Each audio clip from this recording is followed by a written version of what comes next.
ಕೆಲವೊಬ್ರು ಏನು ಮಾಡ್ತಾರೆ, ಶೋಲ್ಡರ್ ಜಾರತ್ತೆ ಅಂತ ಅನ್ಕೊಂಡು ನೆಕ್ ಬಿಡ್ತನ 1.5 ಇಂಚು ಈ ಥರ ಇಟ್ಕೊಂಡು ಶೋಲ್ಡರ್ನ 4 ಇಂಚು 3 ಇಂಚು ಈ ಥರ ಇಟ್ಕೊತಾರೆ. ಶೋಲ್ಡರಿಂದ ಈ ಬಸ್ಟ್ ಪಾಯಿಂಟ್. ಸೊ ಇಲ್ಲಿಂದ ಇಲ್ಲಿವರೆಗೆ ನಾವು ಏನು ಮಾಡ್ತೀವಪ್ಪ ಅಂತಂದ್ರೆ, ನಾವು ಅಂದಾಜು ಜಾಸ್ತಿ ಜನ ನೋಡಿದ್ದೀನಿ ನಾನು. ಇದನ್ನ ಮೆಜರ್ ಮಾಡಿ ಫ್ರಂಟ್ ಇಂದ ಕಟ್ ಮಾಡಲ್ಲ. ಸೊ ನಾನು ವಿಡಿಯೋಸ್ ನೋಡಿಬೋದು, ನಾನು ಈ ರೀತಿನೇ ಕಟ್ ಮಾಡ್ಕೊಂಡು ನಂತರ ಟಕ್ಸ್ ಇದು ಕ್ರಾಸ್ ಪಟ್ಟಿನ ಕಟ್ ಮಾಡ್ಕೊತೀನಿ. ಸೊ ಅದಕ್ಕೆ ನಾನು ಏನು ಹೇಳೋದಪ್ಪ ಅಂತಂದ್ರೆ, ನೋಡಿ ಇದು ಎಷ್ಟಿದೆ ನೋಡ್ಕೋಬೇಕು, ಇಲ್ಲಿಂದ ಇಲ್ಲಿವರೆಗೆ ಎಷ್ಟಿದೆ. ಈಗ ಹಾಯ್ ಎಲ್ರಿಗೂ ನಮಸ್ಕಾರ, welcome back to my YouTube channel Sujata fashion. So ಇವತ್ತಿನ ವಿಡಿಯೋದಲ್ಲಿ ಯಾವ ಒಂದು ನಾನು ಟಾಪಿಕ್ನ ತಂದಿದ್ದೀನಪ್ಪ ಅಂತಂದರೆ, ಎಷ್ಟೊಂದು ಜನರಿಗೆ ಸ್ಟಿಚ್ ಮಾಡೋರಿಗೆ ಬ್ಲೌಸು ಶೋಲ್ಡರ್ ಡ್ರಾಪ್ ಅನ್ನುವಂಥದ್ದು ತುಂಬಾ ಆಗುತ್ತೆ. ಈ ಒಂದು ತಪ್ಪಿಂದ ನೀವು ಸ್ಟಿಚಿಂಗನ್ನು ಮಾಡೋದ್ರಿಂದ, ಕಟಿಂಗ್ ಮಾಡೋದ್ರಿಂದ ಈ ರೀತಿಯಾಗಿ ಬ್ಲೌಸು ಹಾಳಾಗೋ ರೀತಿ ಆಗುತ್ತೆ. ಸೊ ಅದು ಯಾವ್ಯಾವ ಒಂದು ತುಂಬಾ ನಿಮ್ಮಿಂದ ತಪ್ಪಾಗಿರುತ್ತೆ. ಸೊ ಅದು ಯಾವುದು ಅನ್ನೋದು ನಿಮಗೆ ಗೊತ್ತಿರಲ್ಲ. ಸೊ ಅದು ಯಾವುದು ಯಾವ್ಯಾವ ತಪ್ಪು ಮಾಡಿದರೆ ಇದಾಗುತ್ತೆ, ಶೋಲ್ಡರ್ ಡ್ರಾಪ್ ಅನ್ನುವಂಥದ್ದು ಆಗುತ್ತೆ ಅಂತ ನಾನು ಹೇಳೋಂಥ ಟಿಪ್ಸು ಟೇಲರಿಂಗ್ನಲ್ಲಿ ಬೇರೆ ಯಾರೂ ಹೇಳಿರಲ್ಲ. ಸೊ ಆ ಥರ ಸೀಕ್ರೆಟ್ ಟಿಪ್ಸ್ಗಳನ್ನು ಹೇಳ್ತಾ ಇದ್ದೀನಿ. ಸೊ ವಿಡಿಯೋ ಪೂರ್ತಿಯಾಗಿ ನೋಡಿ. ವಿಡಿಯೋ ಪೂರ್ತಿಯಾಗಿ ನೋಡಿದ್ರೇ ನಿಮಗೆ ಕಂಪ್ಲೀಟಾಗಿ ಅರ್ಥ ಆಗೋದು. ನೀವು ಸ್ಕಿಪ್ ಮಾಡಿ ನೋಡೋದ್ರಿಂದ, ನಾನು ಒಂದು ಪಾಯಿಂಟ್ ಹೇಳಿರ್ತೀನಿ, ಅದು ಸ್ಕಿಪ್ ಆಗಿ ಮತ್ತೊಂದು ಪಾಯಿಂಟಿಗೆ ಹೋಗೋದ್ರಿಂದ ನಿಮಗೆ ಅದು ಚೇಂಜಸ್ ಅಂದರೆ ಬ್ಲೌಸ್ ನೀವು ಇದನ್ನು ಮಾಡುವಾಗ ಅರ್ಥ ಆಗಲ್ಲ. ಸೊ ಅದೊಂದು ಪಾಯಿಂಟ್ಸು ಮಿಸ್ ಆಗಿಬಿಡತ್ತೆ. ಸೊ ಬನ್ನಿ ಹಾಗಾದರೆ ಯಾವ್ಯಾವ ತಪ್ಪಿನಿಂದ ನಮ್ಮ ಬ್ಲೌಸ್ ಶೋಲ್ಡರ್ ಅನ್ನುವಂಥದ್ದು ಡ್ರಾಪ್ ಆಗುತ್ತೆ ಅನ್ನೋದನ್ನು ಈ ವಿಡಿಯೋದಲ್ಲಿ ತಿಳಿಸ್ಕೊಡ್ತೀನಿ. ಸೊ ವಿಡಿಯೋನ ಶುರು ಮಾಡೋದಕ್ಕಿಂತ ಮುಂಚೆ ಹೊಸದಾಗಿ ಯಾರು ನನ್ನ ಚಾನಲ್ ನೋಡ್ತಿದ್ದಾರೆ ಪ್ಲೀಸ್ ಸಬ್ಸ್ಕ್ರೈಬ್ ಮಾಡ್ಕೊಳ್ಳಿ, ಹಾಗೆ ಪಕ್ಕದಲ್ಲಿರೋ ಬೆಲ್ಲೈಕನ್ನ ಕ್ಲಿಕ್ ಮಾಡಿ. ಸೊ ಇದರಿಂದ ನಾನು ಮಾಡೋಂಥ ವೀಡಿಯೋಸು ನಿಮಗೆ ಬರುತ್ತೆ ನೋಟಿಫಿಕೇಷನ್, ನೀವು ಆನ್ ಮಾಡಿಕೊಂಡ್ರೆ. ಸೊ ನೋಡಿ, ಮೊದಲಿಗೆ ಇದು ಬ್ಲೌಸು, ಓಕೆನಾ. ಈ ಬ್ಲೌಸಲ್ಲಿ ಎಷ್ಟೊಂದು ಜನ ಶೋಲ್ಡರ್ ಯಾಕೆ ಡ್ರಾಪ್ ಆಗುತ್ತೆ ಅಂತ ಅಂದ್ಕೊಂಡ್ರೆ, ಇಲ್ಲಿ ಏನಿರುತ್ತಲ್ವ, ಇಲ್ಲಿ ನಾವು ವಿಡ್ತನ ನೆಕ್ ಉದ್ದನ ಜಾಸ್ತಿ ತೆಗೆಯೋದ್ರಿಂದ ಶೋಲ್ಡರ್ ಡ್ರಾಪ್ ಆಗುತ್ತೆ ಅಂತ ತಿಳ್ಕೊಳ್ತಾರೆ. ಬಟ್ ಅದು ಅಲ್ಲ.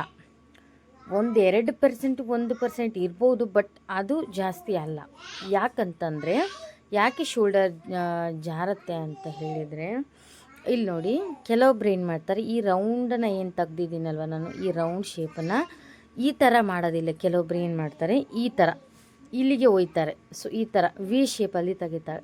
ಸೊ ವಿ ಶೇಪಲ್ಲಿ ತೆಗ್ದಾಗ ಏನಾಗುತ್ತೆ, ಈಗ ವಿ ಶೇಪ್ ಬಂದಾಗ ನೋಡಿ ಈ ಥರ ಕೂರುತ್ತೆ ಅದು ನೆಕ್. ಸೊ ಈ ಥರ ಕೂದಾಗ ಶೋಲ್ಡರ್ ಡ್ರಾಪ್ ಅನ್ನೋದು ಆಟೋಮೆಟಿಕ್ ಆಗುತ್ತೆ. ಈ ಥರ ವಿ ಶೇಪ್ ಕೂತಾಗ ನೋಡಿ ಈ ಥರ ಶೋಲ್ಡರ್ ಡ್ರಾಪು ಆಟೋಮೆಟಿಕ್ ಆಗುತ್ತೆ. ಸೊ ಈ ಥರ ರೌಂಡಾಗಿ ಕರೆಕ್ಟಾಗಿ ಕೂತ್ಕೊಂಡ್ರೆ ಯಾವುದೇ ಕಾರಣಕ್ಕೂ ಅದು ಶೋಲ್ಡರ್ ಡ್ರಾಪ್ ಆಗೋದಿಲ್ಲ. ಸೊ ಇದು ಒಂದು ಪಾಯಿಂಟ್ ಬರೆದಿಟ್ಕೊಂಬಿಡಿ, ನಿಮಗೆ ಕನ್ಫ್ಯೂಸ್ ಆಗಲ್ಲ.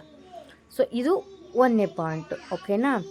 ಇನ್ನೊಂದು ಏನಪ್ಪ ಅಂತಂದರೆ, ಕೆಲವೊಬ್ಬರು ಏನು ಮಾಡ್ತಾರೆ, ಶೋಲ್ಡರ್ ಜಾರತ್ತೆ ಅಂತ ಅಂದ್ಕೊಂಡು ನೆಕ್ ಬಿಡ್ತನ 1.5 ಇಂಚು ಈ ಥರ ಇಟ್ಕೊಂಡು ಶೋಲ್ಡರ್ನ 4 ಇಂಚು 3 ಇಂಚು ಈ ಥರ ಇಟ್ಕೊಳ್ತಾರೆ.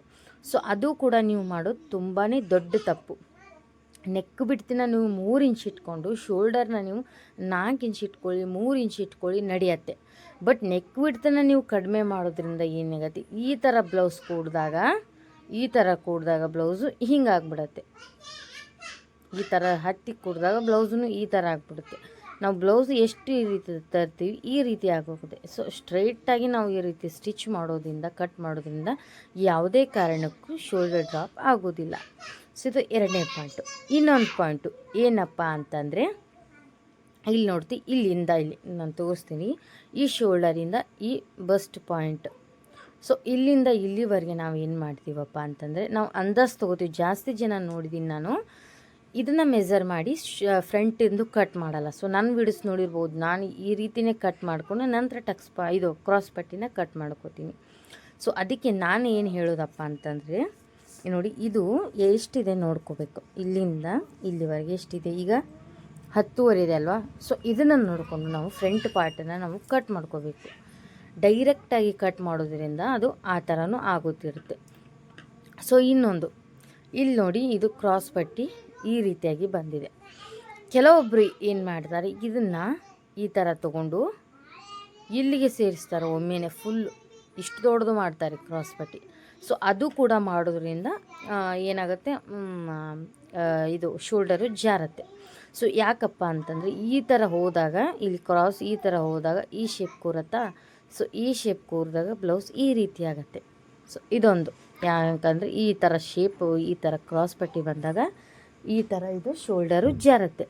ಸೊ ಇದರಿಂದನೂ ಕೂಡ ಶೋಲ್ಡರ್ ಡ್ರಾಪು ಅನ್ನುವಂಥದ್ದು ಆಗುತ್ತೆ. ಸೊ ನೋಡಿಕೊಂಡು ಕರೆಕ್ಟಾಗಿ ನೀವು ಕ್ರಾಸ್ ಬೆಲ್ಟ್ ಕಟ್ ಮಾಡಿಕೊಂಡ್ರೆ ಆ ರೀತಿ ಆಗಲ್ಲ. ಸೊ ಇದೇ ಕ್ರಾಸ್ ಪಟ್ಟಿಯಲ್ಲಿ ಇನ್ನೊಂದು ರೀತಿಯಲ್ಲೂ ಕಟ್ ಮಾಡ್ತಾರೆ. ಹೇಗೆ ಗೊತ್ತಾ, ಇಷ್ಟೇ ಚಿಕ್ಕದಾಗಿಟ್ಟಿರ್ತಾರೆ, ಚಿಕ್ಕದಾಗಿಟ್ಟು ಒಂದೇ ಲೆವೆಲಾಗಿ ತಂದು ಸ್ಟಿಚ್ ಮಾಡಿರ್ತಾರೆ. ಅದು ಕೂಡ ಎಷ್ಟೊಂದು ಸಲ ಶೋಲ್ಡರ್ ಡ್ರಾಪ್ ಆಗೋದಕ್ಕೆ ಕಾರಣ ಆಗುತ್ತೆ. ಸೊ ಇದಿಷ್ಟು ಈಗ ನಾನು ಹೇಳಿರೋ ಪಾಯಿಂಟ್ಸ್ನ ಬರೆದಿಟ್ಕೊಡಿ. ಇನ್ನೊಂದು, ಈ ಕಪ್ಸ್ನಿಂದನೂ ಕೂಡ ಆಗುತ್ತೆ ನೋಡಿ, ಈ ಥರ ಕಪ್ಸ್ನಿಂದನೂ ಕೂಡ ಆಗುತ್ತೆ. ಈ ಥರ ಕಪ್ಸ್ ನೀಟಾಗಿ ಬರಬೇಕು. ಒಮ್ಮೊಮ್ಮೆ ಏನಾಗುತ್ತೆ ಗೊತ್ತಾ, ಕಪ್ಸ್ ಹಿಡಿಯುವಾಗ ಒಂಥರ ಸರಿ ಹಿಡಿಯಲ್ಲ, ಸರಿ ಹಿಡ್ದೇ ಇರುವಾಗ ಇದೇನಾಗುತ್ತೆ, ಈ ಥರ ಹಿಂಗೆ ಬಂದು ಈ ರೀತಿ ಆಗಿಬಿಡುತ್ತೆ. ಒಂದು ಫೋಲ್ಡ್ ಏನಂತಾರೆ, ಈ ಥರ ಕ್ರಾಸ್ ನೀಟಾಗಿ ಬರಲ್ಲ, ಚಪ್ಪಟೆಯಾಗಿ ಬಂದಾಗ ಈ ರೀತಿಯೂ ಆಗುತ್ತೆ. ಇದೊಂದು. ಸೊ ಇನ್ನೊಂದು, ಇಲ್ಲಿಂದ ನೀವು ಇಲ್ಲಿಗೆ ಎಷ್ಟು ಇಟ್ಟಿರ್ತಾರಲ್ವ, 10:15 ಬಂದಿತ್ತಲ್ವ, ಸೊ ಅಷ್ಟನ್ನೇ ಇಡಬಾರ್ದು. ಅಷ್ಟನ್ನೇ ಇಟ್ಟರು ಅದು ಬಂದು ಕರೆಕ್ಟಾಗಿ ಕಡಿಮೆ ಆಗುತ್ತೆ. ಸೊ ಇಲ್ಲಿಗೆ ಬಂದು ಇಲ್ಲಿ ಸ್ಟಿಚಿಂಗ್ ಆಗಿ ಇಲ್ಲಿ ಬಂದು ಕೂತ್ಕೊಳ್ಳುತ್ತೆ. ಸೊ ಆವಾಗ ಏನು ಮಾಡಬೇಕು, ಇಲ್ಲಿಂದ ಇಲ್ಲಿಗೆ ಎಷ್ಟಿದೆ ಅದಕ್ಕೆ 1 ಇಂಚ್ ಆ್ಯಡ್ ಮಾಡ್ಕೋಬೇಕು. 1 ಇಂಚ್ ಯಾಕಪ್ಪ ಆ್ಯಡ್ ಮಾಡ್ಕೋಬೇಕಂದ್ರೆ, ಇಲ್ಲಿ ಸ್ಟಿಚಿಂಗಿಗೆ 1/2 ಇಂಚು, ಹಾಗೆ ಇಲ್ಲಿ ಸ್ಟಿಚಿಂಗಿಗೆ 1/2 ಇಂಚು ಆ್ಯಡ್ ಮಾಡಿಕೊಂಡು ನಾವು 1 ಇಂಚ್ ಎಕ್ಸ್ಟ್ರಾ ತೊಗೋಬೇಕು. ಇದೊಂದು ಪಾಯಿಂಟು. ಸೊ ಇನ್ನೊಂದು, ಅದೇ ಇಲ್ಲಿ ನಾವು ಈ ಥರ ಕಡಿಮೆ ಮಾಡೋದ್ರಿಂದ ಬ್ಲೌಸ್ ಅನ್ನುವಂಥದ್ದು ಈ ಥರ ಮೇಲೆ ಬರುತ್ತೆ. ಈ ಥರ ಮೇಲೆ ಬಂದು ಕೂಡ ಶೋಲ್ಡರ್ ಡ್ರಾಪ್ ಅನ್ನುವಂಥದ್ದು ಆಗುತ್ತೆ. ಸೊ ಇದಿಷ್ಟ ಆಯಿತಾ. ಇನ್ನು ನಂತರ ಇದು ನೋಡಿ, ಆರ್ಮೋಲ್ ರೌಂಡಿಂಗು. ಈ ಆರ್ಮೋಲ್ ರೌಂಡಿಂಗ್ ಏನಿರುತ್ತಲ್ವ, ಸೊ ಅದು ಯಾವ ರೀತಿ ಇದೆ ಅದೇ ರೀತಿ ತೊಗೋಬೇಕು. ಈ ರೌಂಡಿಂಗಲ್ಲಿ ತುಂಬ ಜನ ತೊಂದರೆ ಮಾಡ್ಕೋತಾರೆ. ಹೇಗೆ ಗೊತ್ತಾ, ಇದೇನು ಇಷ್ಟು ರೌಂಡ್ ಬಂದಿದೆಯಲ್ವ, ಇದನ್ನು ಏನು ಮಾಡ್ತಾರೆ, ಇಲ್ಲಿ ತಂದು ಒಮ್ಮೆ ಹೀಗೆ ಹೋಗ್ಬಿಡ್ತಾರೆ, ಆಗಲ್ಲ. ಸೊ ಅದು ಮಾಡೋದ್ರಿಂದನೂ ಕೂಡ ಅದೇನಾಗುತ್ತೆ, ಈ ಥರ ಫುಲ್ಲು ಹೋಗುತ್ತೆ. ಸೊ ಅದು ಮಾಡೋದ್ರಿಂದ ಕೂಡ ಈ ಥರ ಶೋಲ್ಡರ್ ಡ್ರಾಪ್ ಅನ್ನುವಂಥದ್ದು ಆಗುತ್ತೆ. ಸೊ ಇದೊಂದು. ಮತ್ತು ಇನ್ನೊಂದು ಏನಪ್ಪ ಅಂತಂದರೆ, ನಾವು ಫಿಟ್ಟಿಂಗ್ ಮಾಡುವಾಗ ಇಲ್ಲಿ ಏನಿರುತ್ತಲ್ವ, ಸೊ ಇಲ್ಲಿ ನೋಡಿ, ಇಲ್ಲಿ ಏನಿರುತ್ತೆ, ಇಲ್ಲಿ ಇದೆಷ್ಟು ರೌಂಡಿಂಗ್ ಇದೆ ಅಷ್ಟು ಬಿಟ್ಟು ಇನ್ನು ತುಂಬಾ ಒಳಗೆ ತೊಗೊಂಡ್ಬಿಟ್ಟಿರ್ತೀವಿ. ಈ ರೌಂಡಿಂಗ್ ಕಡಿಮೆ ಆದಾಗ ಕೂಡ ಫಿಟ್ ಆಗೋಣ, ಅದು ಆರ್ಮೋಲ್ಗೆ ಹೋಗಿ ಕೂತ್ಕೊಳ್ಳಲ್ಲ, ಆವಾಗ ಕೂಡ ಶೋಲ್ಡರು ಡ್ರಾಪ್ ಆಗುತ್ತೆ. ಸೊ ಇದೊಂದು. ನಂತರ ಈಗ ನೀವು ಸ್ಲೀವ್ಸ್ನ ಸ್ಟಿಚ್ ಮಾಡಿದ್ದೀರಾ ಅಂದ್ಕೊಳ್ಳಿ, ಓಕೆನಾ. ಈ ಸ್ಲೀವ್ಸಿಗೆ ಈ ನಿಮ್ಮದು ಅಳತೆ ಬ್ಲೌಸಿಂದು, ನಾನು ಇದಲ್ಲ ಇದರ ಅಳತೆ, ಬಟ್ ನಾನು ನಿಮಗೆ ತೋರಿಸ್ತಾ ಇದ್ದೀನಿ. ಸೊ ಇಲ್ಲಿಂದ ಇಲ್ಲಿಗೆ ನೋಡಿ, ಇದನ್ನು ಈ ರೀತಿ ನೋಡ್ಕೋಬೇಕು. ಈಗ ನಮ್ಮದು ಬ್ಲೌಸು ಇಲ್ಲಿಗಿದೆ, ಇದ್ರ ಬ್ಲೌಸು ಇಲ್ಲಿದೆ, ಓಕೆನಾ. ನಾವೇನಾದರೂ ಇದ್ರ ಸ್ಟ್ರೈಟ್ ಹಿಡಿಯೋದೆ, ಇದಕ್ಕಿಂತ ಸ್ವಲ್ಪ ಫಿಟ್ ಹಿಡಿದ್ಬಿಟ್ರೆ, ಇಲ್ಲಿಗೆ ಹಿಡಿದ್ನಂದರೆ ಕೂಡ ಏನಾಗುತ್ತೆ, ಬ್ಲೌಸು ಇಲ್ಲೇ ಕೂತ್ಕೊಳ್ಳುತ್ತೆ, ಇಲ್ಲಿ ಫಿಟ್ಟಾಗಿ ಹಿಡ್ಕೊಂಡ್ಬಿಡುತ್ತೆ, ಮೇಲೆ ಏರೋದಿಲ್ಲ. ಸೊ ಆವಾಗ ಕೂಡ ಶೋಲ್ಡರ್ ಅನ್ನುವಂಥದ್ದು ಜಾರತ್ತೆ. ಸೊ ಇದೊಂದಾಯ್ತಾ. ಇನ್ನೊಂದು, ಇಲ್ಲಿ ಮಾತ್ರ ನೋಡ್ಕೋದಲ್ಲದೆ ನಾವು ಇಲ್ಲಿ ಕೂಡ ರೌಂಡಿಂಗ್ನ ನೋಡ್ಕೋಬೇಕು. ಇಲ್ಲಿಂದ ಈ ಥರ ಬಂದು ಕೆಲವೊಬ್ಬರು ಈ ಥರನೂ ಸ್ಟಿಚ್ ಮಾಡ್ಕೋತಾರೆ. ಸೊ ಅದರಿಂದನೂ ಕೂಡ ಇಲ್ಲಿ ಈ ಥರ ಫಿಟ್ಟಾಗಿ ಹಿಡ್ಕೊಂಡ್ಬಿಟ್ಟು ಬ್ಲೌಸ್ ಅನ್ನೋವಂಥದ್ದು ಶೋಲ್ಡರು ಡ್ರಾಪ್ ಆಗುತ್ತೆ. ಸೊ ಇದಿಷ್ಟು ನಾನು ನಿಮಗೆ ತಿಳಿಸ್ಕೊಟ್ಟಿರುವಂಥ ಕೆಲವೊಂದು ಟಿಪ್ಸ್ಗಳು. ಸೊ ಇನ್ನೂ ಒಂದು ಹೇಳೋದಾದರೆ, ಬ್ಯಾಕಲ್ಲಿ ನೋಡಿ, ಬ್ಯಾಕಲ್ಲಿ ಕೆಲವೊಬ್ರು ಏನು ಮಾಡ್ತಾರೆ ಗೊತ್ತಾ, ಇದನ್ನು ಇಲ್ಲಿ ಟಕ್ಸ್ ಹಿಡ್ದಿರ್ತೀವಲ್ವ, ಬ್ಲೌಸುಕಿನ ಇದನ್ನು ಟಕ್ಸ್ ಫುಲ್ ಇಲ್ಲಿವರೆಗೆ ಹಿಡಿತಾರೆ. ಇಲ್ಲಿವರೆಗೆ ಹಿಡಿದಾಗ ಕೂಡ ಈ ರೀತಿ ಆಗತ್ತೆ, ಈ ರೀತಿ. ಮತ್ತು ನೆಕ್ ತೆಗೆಯುವಾಗ ನೀಟಾಗಿ ರೌಂಡಾಗಿ ತೆಗಿಯೋಕ್ಕೆ ಬರೋಂಗಿಲ್ಲ. ಸೊ ಅವ್ರಿಗೆ ಆವಾಗ ಏನು ಮಾಡ್ತಾರೆ, ಈ ಥರ ವಿ ಕೊಳ್ಳಂಗೆ ತೆಗಿತಾರೆ. ವಿ ಕೊಳ್ಳ ತೆಗೆದಾಗ ಈ ರೀತಿ ಆಗಲೇಬೇಕು, ಅದು ಈ ರೀತಿ ಆಗೇ ಆಗುತ್ತೆ. ಸೊ ನೀಟಾಗಿ ರೌಂಡ್ ತೆಗೆದ್ರೆ ಯಾವುದೇ ಕಾರಣಕ್ಕೂ ಶೋಲ್ಡರ್ ಡ್ರಾಪು ಖಂಡಿತ ಆಗೋದಿಲ್ಲ. ನನಗೆ ಈ ಥರ ನಾನು ಹೇಳಿರೋ ರೀತಿಯಲ್ಲಿ ನಿಮಗೆ ಅರ್ಥ ಆಗೋಗಿ ಈ ಒಂದೊಂದು ಟಿಪ್ಸ್ನ ಯಾರೂ ಹೇಳಿರಲ್ಲ. ನಾನು ಹೇಳಿರೋ ಈ ಟಿಪ್ಸ್ಗಳನ್ನ ನೀವು ಬೇಕಾದರೆ ಎಲ್ಲಿ ಬೇಕಾದರೂ ಚೆಕ್ ಮಾಡ್ಬೋದು. ಸೊ ಇದೆಲ್ಲನೂ ನೀವು ಕಂಟ್ರೋಲ್ ಮಾಡಿಕೊಂಡು ಸ್ಟಿಚ್ ಮಾಡಿದ್ರೆ ಖಂಡಿತ ನಿಮ್ಮ ಬ್ಲೌಸು ಯಾವುದೇ ಕಾರಣಕ್ಕೂ ಶೋಲ್ಡರ್ ಡ್ರಾಪು ಅನ್ನೋದು ಆಗೋದಿಲ್ಲ. ಈಗ ಕೆಲವೊಬ್ಬರು ಏನು ಮಾಡ್ತಾರೆ ಗೊತ್ತಾ, ಬ್ಲೌಸನ್ನ ರೆಡಿ ಮಾಡ್ತಾರೆ, ಚೆಕ್ ಮಾಡೋದಿಲ್ಲ. ಅಳತೆ ಬ್ಲೌಸ್ಗೂ ಇದಕ್ಕೂ ಕೂಡ ಚೆಕ್ ಮಾಡಬೇಕು, 2 ಸಲ ಚೆಕ್ ಮಾಡಬೇಕು, ಕರೆಕ್ಟ್ ಇದೆಯಾ ಇಲ್ವಾ ಅಂತ ಚೆಕ್ ಮಾಡಿಕೊಂಡು ಅದನ್ನು ನಾವು ಬ್ಲೌಸನ್ನು ಅವ್ರಿಗೆ ಕೊಡಬೇಕಾಗತ್ತೆ. ನಾವು ಚೆಕ್ ಮಾಡ್ದೇ ಕೊಟ್ಬಿಡ್ತೀವಿ. ಅವರು ಯಾವುದೋ ಒಂದು ಫಂಕ್ಷನ್ಗೆ ಹಾಕ್ಕೊಳಕ್ಕೆ ಹೋಗ್ತಾರೆ, ಆವಾಗ ಬ್ಲೌಸು ಬರೋದಿಲ್ಲ. ಬರದೇ ಇದ್ದಾಗ ಅವರು ಸೀರೆ ಬ್ಲೌಸನ್ನು ವೇಸ್ಟ್ ಮಾಡ್ಕೊಂಡ್ಬಿಡ್ತಾರೆ. ಸೊ ಇನ್ನೊಮ್ಮೆ ಏನು ಅನ್ಕೋತಾರೆ, ಅವ್ರ ಹತ್ರ ಹೋಗೋದಿಲ್ಲ ನಾನು, ಸೀರೆ ನಮ್ಮದು ಬ್ಲೌಸು ಕೆಡಿಸ್ಕೊಟ್ರು, ಹಾಗೆ ಅದು ಸೀರೆ ಕೂಡ ವೇಸ್ಟ್ ಆಯಿತು. ಈಗ ಎಷ್ಟೊಂದು ಜನ ಸೀರೆ ಜೊತೆಗೆ ಬ್ಲೌಸ್ ಬೇಕೇ ಬೇಕು, ಬೇರೆ ಹಾಕೋದಿಲ್ಲ. ಸೊ ನನ್ನ ಸೀರೆನೂ ವೇಸ್ಟ್ ಆಯಿತು, ಬ್ಲೌಸು ವೇಸ್ಟ್ ಆಯಿತು, ನಾನು ಅವ್ರ ಹತ್ರ ಹೋಗಲ್ಲ ಅಂತ ಎಷ್ಟೊಂದು ಜನ ಸ್ಟಿಚಿಂಗು ಕಸ್ಟಮರ್ಸ್ನ ಕಳ್ಕೊಂಬಿಡ್ತಾರೆ.